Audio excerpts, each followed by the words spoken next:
سب سے پہلے جو سب سے زیادہ بڑے ظالم و جابر خدائی کا دعویٰ کرنے والے فرعون کے مقابل شجاعانہ انداز میں کھڑا ہوا، وہ کوئی مرد نہیں تھا بلکہ ایک عورت تھی، حضرت آسیہ۔ سب سے پہلے جس نے مکہ اور کعبہ کو آباد کیا، وہ کوئی مرد نہیں تھا بلکہ ایک عورت تھی، حضرت ہاجرہ خاتون۔ سب سے پہلے جس نے روئے زمین کا مبارک ترین آب زمزم نوش فرمایا، وہ کوئی مرد نہیں تھا بلکہ ایک عورت تھی، حضرت ہاجرہ خاتون۔ سب سے پہلے جو ہمارے آخری نبی حضرت محمد مصطفیٰ صلی اللہ علیہ وآلہ وسلم پر ایمان لائیں، وہ کوئی مرد نہیں تھا بلکہ ایک عورت تھی، حضرت خدیجہ الکبریٰ رضی اللہ تعالیٰ عنہ۔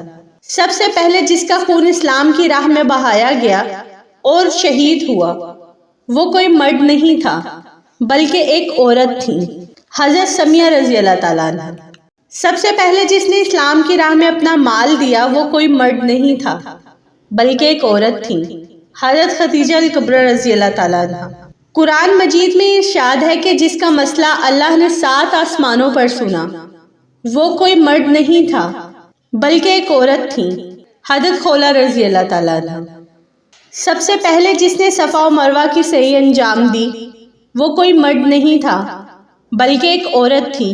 اب ہر سال لاکھوں حاجیوں پر لازم ہے کہ ایک عورت کے انجام دیے گئے فعل کو بجا لائیں، ورنہ ان کا حج قبول نہیں ہوگا، حضرت ہاجرہ خاتون۔ سب سے پہلے جو سب کی مخالفت کے باوجود بیت المقدس میں داخل ہوا، وہ کوئی مرد نہیں تھا، عورت تھی، حضرت مریم۔ جس نے قصر یزید کو لرزا دیا، وہ کوئی مرد نہیں تھا بلکہ وہ عورت تھی، حضرت زینب بنت علی رضی اللہ تعالیٰ عنہ۔ ہر عورت کو مبارک کہ وہ عورت پیدا کی گئی۔